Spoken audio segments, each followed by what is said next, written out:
You're tuning into Black and White Sports on YouTube. The no-holds-barred truth on sports. The main event starts now. All right, guys and gals, we are going to talk about the Las Vegas Raiders. We've got Maxx Crosby making some very upfront, honest comments about Aidan O'Connell and essentially ending Jimmy Garoppolo. He doesn't directly take any shots at Jimmy, but his statements about Aidan lets you know how he feels, and we know Maxx Crosby is an extension of the personality of this Raiders squad. This is probably how the team feels about their quarterback situation, and maybe one reason outside of just firing Josh McDaniels and Dave Ziegler that this team got some juice was replacing the quarterback with somebody besides Brian Hoyer. And this is where we're going to start. We're going to start with Tom Brady and Jim Gray. Now, Jim Gray and Tom Brady are real tight. Jim Gray is a host of the Let's Go podcast with Tom Brady. And, of course, Tom Brady played for many years under Josh McDaniels. Brady's trying to buy 10% of the Raiders. And we just found out from that video I did the other day that Jim Gray is a primary advisor to Mark Davis, the owner of the Raiders. So you would expect that there would be some significant commentary about Josh McDaniels. Except Tom Brady took a very chicken shit route on this. You guys know I'm a massive Tom Brady fan. But there is no way with this much connective tissue between Brady, the Raiders, and Josh McDaniels and the Patriots that Tom Brady should not come out on his podcast when they talk about everything that's going on in football, should not have come out and talked about this. Not only that, they didn't even ask about it. They didn't even bring it up. They literally just stayed away from it. Now, I don't know, guys, I don't know what kind of podcast you consume, but I always try to consume people that are going to ask everything. I try to ask everything if I can think of it. I mean, I find this absurd. It was a natural ask, a perfect situation to get some real insight on this Raiders situation and some commentary, and we get nothing. It's ridiculous. Tom Brady has an agreement in place to buy 10% of the Raiders. This is Florio. Tom Brady has a weekly podcast, Let's Go on SiriusXM.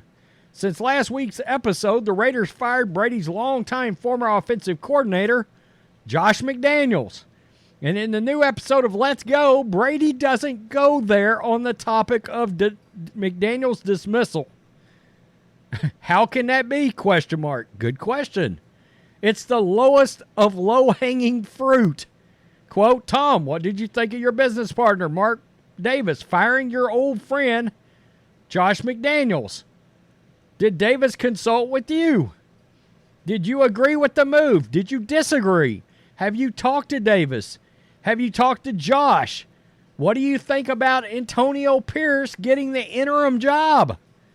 You can't even lay out some commentary of what you think about Aidan O'Connell coming in for the Raiders at quarterback and Antonio Pierce now being the coach? Even if you don't want to talk about the other things, you don't want to talk about that? That's I'm going to tell you guys, that's pretty pathetic, and it really hurts your credibility for your podcast, I can tell you. Because really, it's the biggest news that happened in football the last week. Far and away, the biggest news. Look, it's in the top 5 stories of the year as far as NFL goes since the start of the season. There was nothing from co-host Jim Gray on the obvious subject. Instead, Gray asked a broad question about the inevitability of change in the NFL with a passing reference in the wind-up to McDaniels being fired. Quote, I've seen a lot of things over the years. There's a lot of different reactions from different people. And I was never part of a season where we were in that situation as a team, but a lot of teams are, Brady said via a partial transcript. Quote, so change is obviously happening every single week. Injuries Daniel Jones tore his ACL against the Raiders yesterday. Guys have been lost to season-ending injuries. Coaches are now gone. So it's just you got to be able to adapt, adjust, and move on. And the people that step in those places, then they got to go out and they got to put, it's not like all the problems get solved when something like that happens. People are making changes and teams have to adapt as well as possible. When a player leaves, coach gets fired, something happens to a family member, you've got to adjust in your personal life. There's a lot of changes. You've just got to continue to adjust and adapt the best way possible. Wow. Okay, that's all we got. Yeah, Florio says it right here. Come on, Tommy, it's a huge story. You have perspective and insight, and you have experience with both guys. It's a chicken shit thing to do to avoid that subject. And he also calls out Jim Gray, by the way, who used to be one of the best media guys out there. A guy who literally, as Florio says, stuck his hand in the Pete Rose's chest one time and pulled his soul out on live TV. And Jim Gray and Tom Brady can't specifically talk about Josh McDaniels getting axed? Come on. What's the point? People are tuning into your podcast to hear your opinion on what is going on in the NFL, and that's the number one story. It's crazy. That's absolutely brutal. It's the number one story that you've got direct relation to on top of it. Wow. Unbelievable. Unbelievable. Maxx Crosby delivers strong statement on Aidan O'Connell. He did this with Pat McAfee. Quote, "He's a stud," Crosby said of O'Connell on the November 6th episode of the Pat McAfee Show. "He doesn't carry himself like a rookie. That's the first thing I can point to. When he first got here, he carried himself like he was a vet. He comes in, he's super calm." I find that interesting. "Doesn't let anything get to him. He gets ripped on in meetings, poker face. Doesn't have any reaction. Seeing a young guy like that is super rare, especially playing quarterback. The fourth-round pick out of Purdue isn't the most athletic quarterback, doesn't have a huge arm. However, he spent 5 years in college. We've talked about that on this channel. The amount of games you play in college at quarterback, I believe, is a big deal. Personally, I like to see at least 30 started games. I'm still a big fan of the old Parcells rules. However, he spent 5 years in college, so he's experienced and isn't afraid to move the ball downfield. He's got to work to do with his stats. Weren't overly impressive, but he's off to a strong start." I don't even know how long this is. It's a minute. Let's play it. Time in the backfield in training camp, so you probably got a lot of time to get to know Aidan O'Connell since you're growing up with him. How impressive is he? Like yesterday, I think there was like 3rd and 7, 3rd and 8. I think he just kind of looked at Devontae and kind of gave him a little check, and they ran an out route for a first down, which is awesome. How impressive has he been as a rookie and going forward? Yeah, he's a stud. He doesn't carry himself like a rookie. That's the first thing I could point to. When he first got here, he carried himself like he was a vet. He comes in, he's super calm. He doesn't let anything get to him. He gets ripped on. He's getting ripped on in meetings. And he's just like poker face. Doesn't have any reaction. So seeing a young guy like that is super rare, especially playing quarterback. I'm not surprised by what he's doing. Coming in, getting his first win, being poised, under pressure, and I expect him to get better every week. And I'm just happy for him. He's finally getting his opportunity, and he's going to take full advantage of it. I have no doubt. Yeah, so there it is. Like I said, he's sort of like the heartbeat of the team. Aidan O'Connell had only started one game earlier in the season against the Chargers.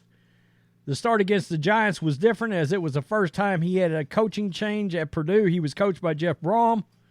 For his entire tenure, O'Connell wasn't necessarily prepared for this situation, but the support around him helped him succeed. Now, I can tell you, I can offer this side note because I've done a couple of videos on O'Connell even before he became the starter.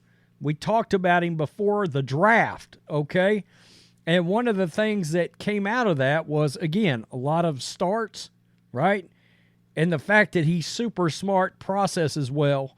And the guy that wanted him was Sean Payton. I talked about that yesterday, day before, and the Raiders grabbed him before, obviously, the rival Broncos could get to him. Payton had designs to make him the starter over Russell Wilson. That's how much he liked him. And the Raiders stepped up and grabbed him first. Now, one could say, well, the Raiders the Broncos got him back because they stepped inside Jarrett Stidham, which was Josh McDaniels' backup plan. Oops, so much for that. I don't know. I like O'Connell. It's clear one thing here. Outside of an injury, is this the end of Jimmy Garoppolo in the NFL? No doubt, Jimmy could be a backup for probably the next 3 or 4 years if he wants to hang around. But as a starter, certainly with the Raiders, but as a starter in the NFL, this feels like the end of Jimmy Garoppolo. And I'm going to tell you what's odd. These Raider players seem to be happy about Jimmy not playing, which is odd because the 49ers players loved Jimmy Garoppolo. It's really kind of strange how that's worked out. 49ers players, massive Garoppolo fans. Massive. And Debo especially, he didn't want to re-sign if he thought Jimmy was leaving and all this. Them players legitimately loved Jimmy Garoppolo. He didn't find that in Las Vegas. Some people pointed out that Jimmy had become so accustomed to Kyle Shanahan's offense, the philosophy and scheme of it, that he was actually having problems with Josh McDaniels' offense, even though he had ran it way back for the Patriots. I found that odd. It was surprising. Tell me what you think. Peace. I'm out. Till next time. Thanks for watching the show. Be sure to like, comment, and subscribe. Be sure to tune in next time on Black and White Sports.